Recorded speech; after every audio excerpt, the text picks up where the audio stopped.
Water supply, use, and management.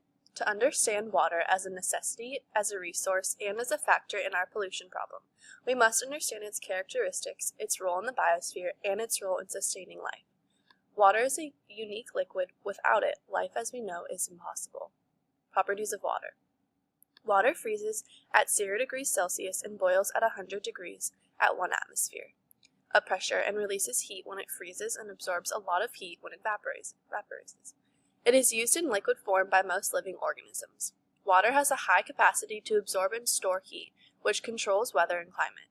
It is densest at 4 degrees Celsius. Water is a universal solvent. It dissolves essential nutrients and pollutants. Compared with other common liquids, water has a high surface tension, essential for biological processes. Water is the only common compound whose solid form is lighter than its liquid form. It is essential for life in frozen areas. Location. The water's residence time may vary from a few days to many thousands of years. Groundwater has a high residence time. A lake has a medium residence time, and rivers have low residence time. 99% of Earth's water is unavailable or unsustainable for human use. 97% of all of the water that is found in the ocean, then ice caps, groundwater, lakes, and atmospheric rivers.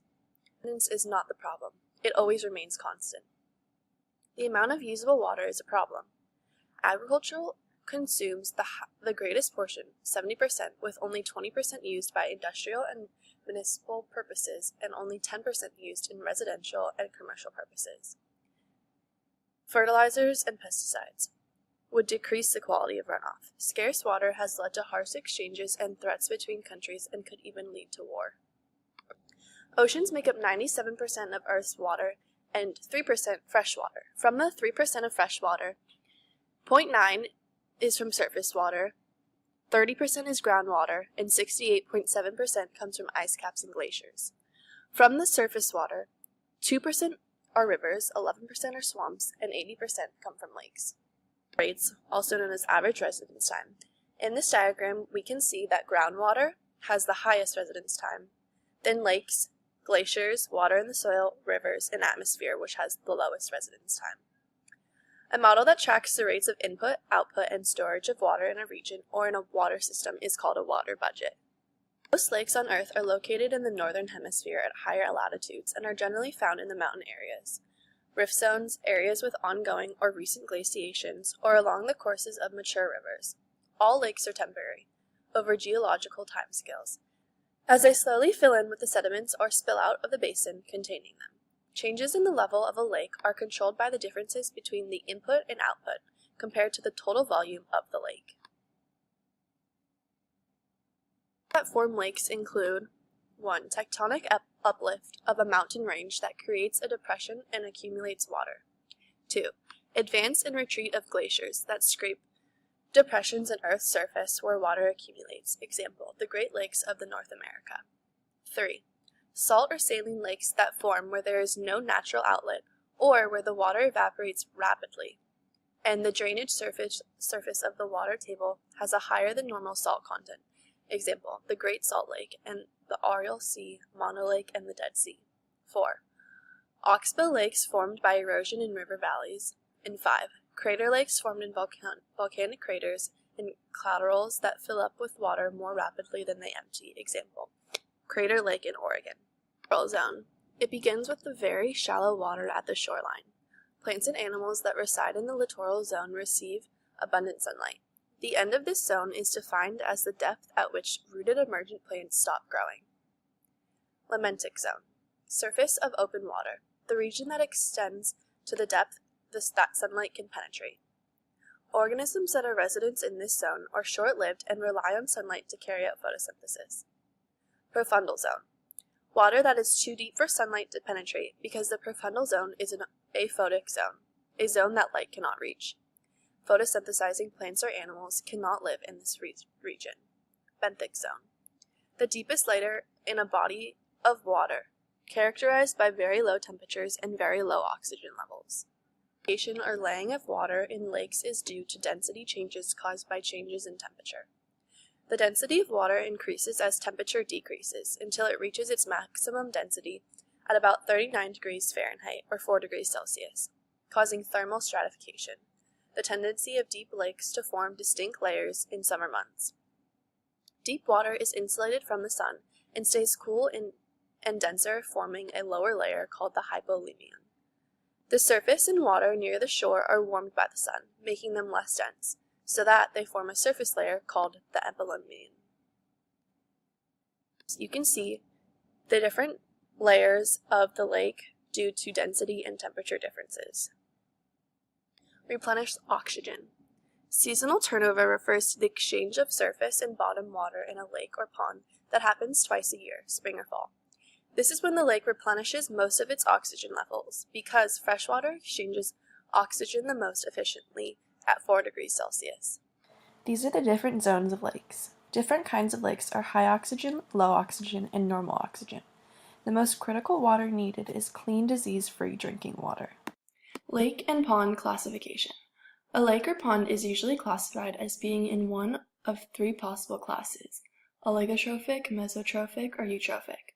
Lakes with extreme trophic indices or situations may also be considered hypo-oligotrophic or hypoeutrophic. Oligotrophic lakes or ponds generally host very little or no aquatic vegetation and are relatively clear, while eutrophic lakes or ponds tend to host large quantities of organisms, including algal blooms. Mesotrophic lakes or ponds have an intermediate level of productivity.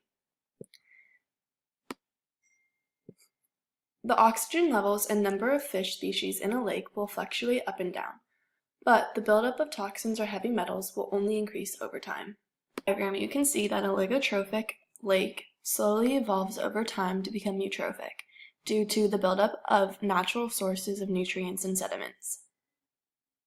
Acidity. Lakes and ponds are often collection points for toxins and pollutants. The most common environmental problem tends to be cultural eutrophication, caused by an input of phosphorus and nitrogen from runoff of fertilizers from farms and homes. But lakes can also accumulate heavy metals and acids from acid mine drainage. An influx of acid can cause a lake to become oligotrophic. An effective short-term remediation strategy for an acidic lake or pond is to add a buffer or base such as calcium carbonate to neutralize the acidic pH. Policy instruments. Policy instruments are used in times of drought, water restrictions, and water rules. For example, lawns could be watered and cars washed only once a week on a Saturday or Sunday, depending on whether your home address was on an odd or even number. Even with such rules, there were water use problems because people use very different amounts of water. To control this, we can develop more water conservation projects, including the use of reclaimed and purified water from a wastewater treatment plants.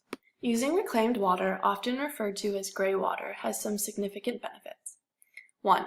People who use it for private lawns or golf courses save money because the reclaimed water is less expensive. 2. Reclaimed water used on lawns, golf courses, and parks have traces of nitrogen and phosphorus, which are types of fertilizer. 3. Reclaimed water leaves more freshwater drinking available to test the community. And 4. Constructed wetlands that accept treated wastewater help the natural environment by creating wildlife habitat as well as green space in which people can walk, birdwatch, and generally enjoy a more natural setting. Groundwater usually refers to the water below the water table, where saturated conditions exist. The upper surface of the groundwater is called the water table. An aquifer is an underground one from which groundwater can be obtained. Vadose zone is the unsaturated zone above the water table. Locations where surface waters move into or infiltrate the ground are known as recharge zones. Places where groundwater flows or seeps out of the surface, such as springs, are known as discharge zones or discharge points. People in the United States use groundwater as a primary source of drinking water. Groundwater in aquifers usually move slowly at rates of centimeters or meters per day. When water is pumped from an aquifer, the table is depressed around the well, forming a cone of depression. Overdraft is using groundwater faster than it can be naturally replenished. It can cause soil subsidence. River destruction due to lack of input and change ecosystem and habitats. Ogalla Ala Aquifer. The Ogalla Ala Aquifer underlies 8 states from Texas to South Dakota and Nebraska, and used to hold more fresh water than all freshwater lakes, streams, and rivers on Earth. But due to pumping of groundwater for agricultural, domestic, and industrial uses, many locations are experiencing water shortages. Stream and river flow can be classified as influent, effluent, ephemeral, and/or perennial. An influent stream is entirely above the water table and flows only in direct response to precipitation. Water from an influent stream seeps down into the subsurface. An influent stream is also called an ephemeral stream because it does not flow all year. In an effluent stream, the flow is maintained during the dry season by groundwater seepage into the stream channel from the surface. A stream that flows all year is called a perennial stream. Most perennial streams flow all year because they constantly receive groundwater to sustain flow. Consumptive use is an off-stream use in which water is consumed by plants and animals or used in industrial processes. In-stream use is the use of river or lake water without removing it, or hydroelectric power. Off-stream use includes irrigation, cooling power plants, sewage treatment, and water supply. In this diagram, you can see the different uses of water, whereas irrigation and thermoelectric power use the most, and mining uses the least. Increase supplies of fresh water. Desalinate water. The rate of production is slow and is expensive, 3 to 4 times more expensive than any other process. Issues of brine disposal. Drip irrigation. Drip irrigation conserves water by reducing evaporation, but it is expensive. Most large agricultural corporations can afford it, but small independent farmers cannot. It is not suitable for annual crops. The use of icebergs. They are expensive and most of it would be lost before it reached final destination. Use more groundwater. If rate of use exceeds rate of recharge, then subsidence, sinkholes, and saltwater intrusion could occur. To increase supplies of fresh water. Changes in personal habits. You can turn off your shower while washing, wash only full loads of clothes and dishes, turn off water when brushing teeth, check for and repair leaks around the home, use a broom when cleaning driveways and patios, adjust sprinklers to prevent runoff, water at night or early morning. Construct dams and reservoirs. They interfere with fish migration and destroy natural rivers. Leaks, earthquakes, evaporation, sediment buildup, and displacement of people are also consequences. Up to 60 million people worldwide, many being indigenous minorities, have been relocated due to dam and reservoir construction. Increase supplies of fresh water. Education. Informing and educating the public on water conservation. Encourage the use of recycled products that require less water to produce. Costs of collecting products may be outweighed by savings. Engineer systems to collect more runoff. Water may be high in pollutants and expensive to reprocess.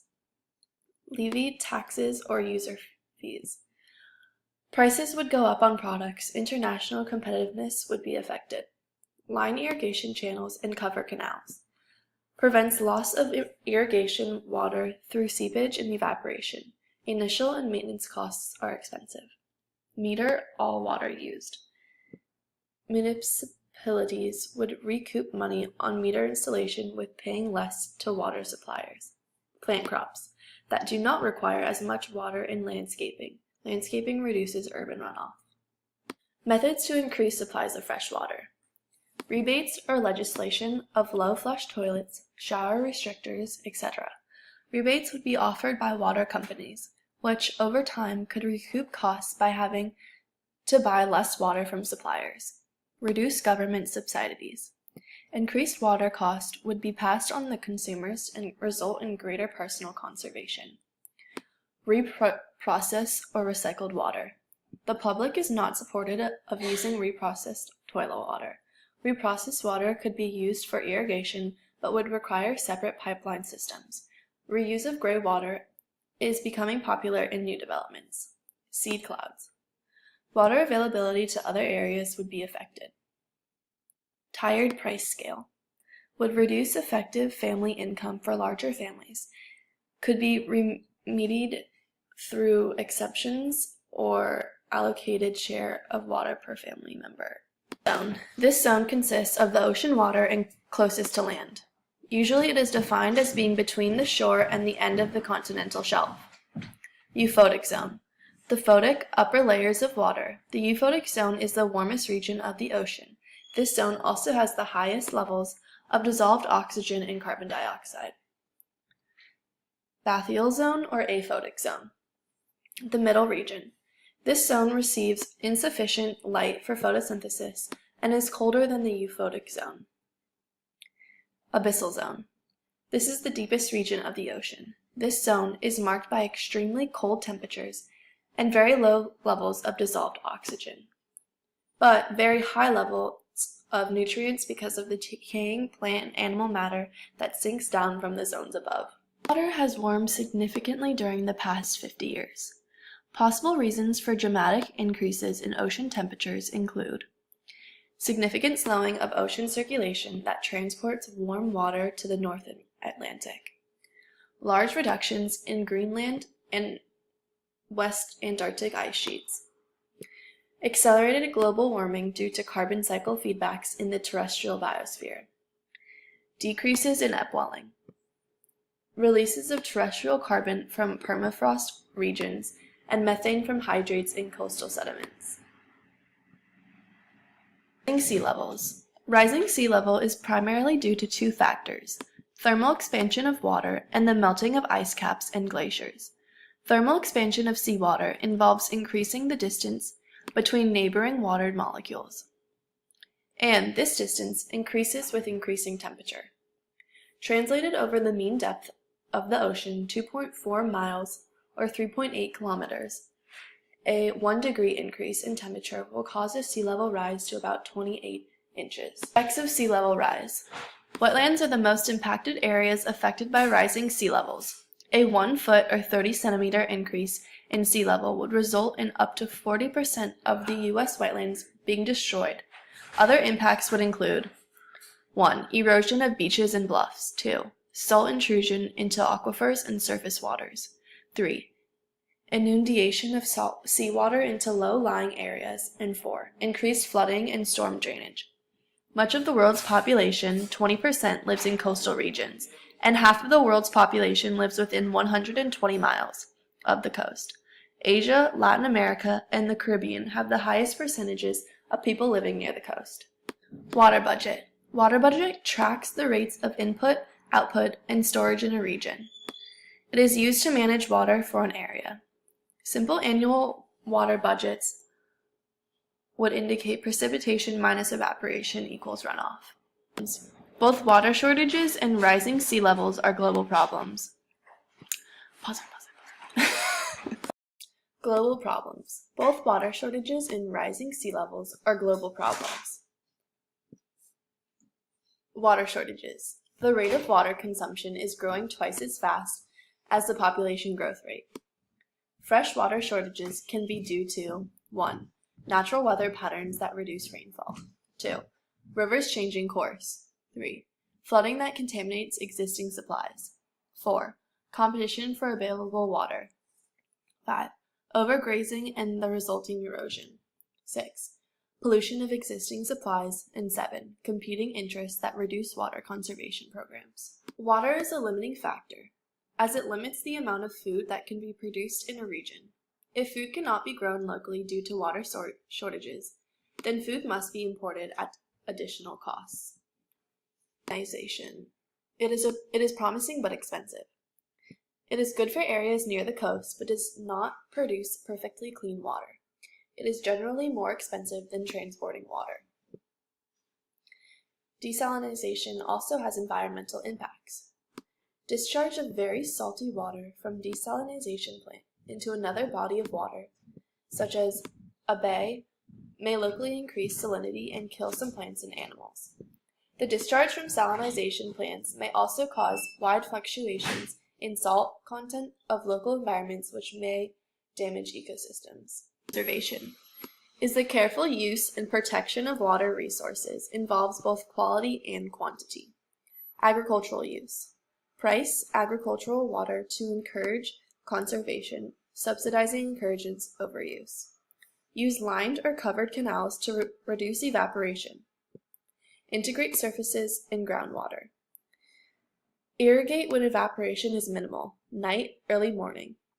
Use better technology, example drip irrigation. Improve soil water retention. Develop crops that require less water. Public supply and domestic use, what we need to do to help. In semi-arid regions, replace lawns with decorative gravel and native plants. Use more effective bathroom fixtures, such as low-flow toilets. Flush only when really necessary. Fix all leaks quickly. Take a long bath rather than a long shower. Don't hose sidewalks and driveways. Sleep them to consider using gray water.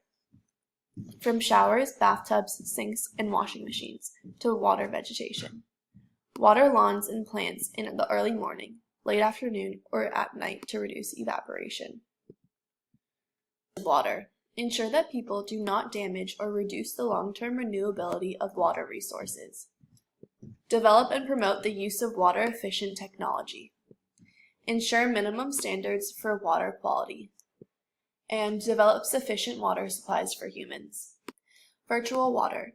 The amount of water necessary to produce a product, such as an automobile or a crop such as rice. People are usually surprised to learn that it takes about 140 liters or 40 gallons of water to produce 1 cup of coffee. It shows all the steps into creating pasta and all the water that is used. Print is the total volume of fresh water used to produce the products and services used by an individual, community, or region. The footprint is generally expressed as the volume of water used per year and is divided into 3 components. Green water. Green water is defined as precipitation that contributes to water stored in soils. This is the water consumed by crops, consumptive use, that evaporates or transpires from plants we cultivate. Blue water. Blue water is defined as surface and groundwater. This is used to produce our goods and services, consumptive use. Gray water. Gray water is defined as water polluted by production of goods and typical services, such as bathing and washing clothes, that renders it not available for human consumption. Sewage, toilet water, or garbage disposal is not considered gray water. Wetlands include swamps, estuaries, marshes, and bogs. Wetlands are characterized by a water table that stands at or near the land surface for a long enough season each year to support aquatic plants. They are considered the most biologically diverse of all ecosystems and occur where the soil is either permanently or seasonally saturated with moisture, often covered partially or completely by shallow pools of water. The water is found in wetlands can be saltwater, freshwater, or brackish water that has more salinity than freshwater, but not as much as seawater. Wetlands have historically been drained for real estate development or flooded for use as recreational lakes. By 1993, half of the world's wetlands had been drained. Wetlands provide a valuable flood control function and are very effective at filtering and cleaning water. Functions of wetlands. A wetland is classified due to its hydrology, vegetation, and soil. Freshwater wetlands are a natural sponge for water. Many freshwater wetlands are imported as areas of groundwater recharge. Wetlands are one of the primary nursery grounds for fish, shellfish, aquatic birds, and other animals. Wetlands are natural filters that help purify water. Plants in wetlands trap sediment and toxins. Wetlands are often highly productive and are places where many nutrients and chemicals are naturally cycled. Coastal wetlands buffer inland areas from storms and high waves. Wetlands are an important storage site for organic carbon. Carbon is stored in living plants, animals, and rich organic soils. Wetlands are aesthetically pleasing to people. Wetlands restoration. Constructing wetlands for the purpose of cleaning up agricultural runoff is an idea being implemented in areas with extensive agricultural runoff. In southern Louisiana, restoration of coastal wetlands includes the application of treated wastewater, which adds nutrients, nitrogen, and phosphorus to the accelerate plant growth. Dams, hydroelectric power, are created to provide electricity, recreational areas, flood control, and water supply. The environmental effects include displacement of people, loss of land, aesthetic degradation, detrimental changes to river ecology, and hydrology. The environmental effects of dams are considerable and include the following: loss of land, cultural resources and biological resources in reservoir area, potential serious flood hazard should larger dams and reservoirs fail, storage behind the dam of sediment that would otherwise move downstream to coastal areas, where it would supply sand to beaches. The trapped sediment also reduces water storage capacity, limiting the life of the reservoir. Downstream changes in hydrology and in sediment transport that change the entire river environment and the organisms that live there. Fragmentation of ecosystems above and below a dam. Restricted movement upstream and downstream of organic material, nutrients, and aquatic organisms. Aswan Dam, Egypt. The Aswan High Dam on the Nile River in Egypt is considered an ecological disaster because it has caused most of the nutrient-rich silt that the Nile annually deposited downstream to be deposited behind the dam, therefore robbing the downstream soils of its fertility. Dams, combating fish mortality. Building fish ladders around dams have been a successful solution to fish mortality caused by dams. A dam presents an obvious obstacle to migrating fish. Dams block the downstream movement of juvenile fish to the waters where they will spend their adult lives. Fish ladders and even water-filled dish elevators have been built to try and improve their survival. In-stream use is the use of water within a water canal, for example, like in a hydroelectric dam.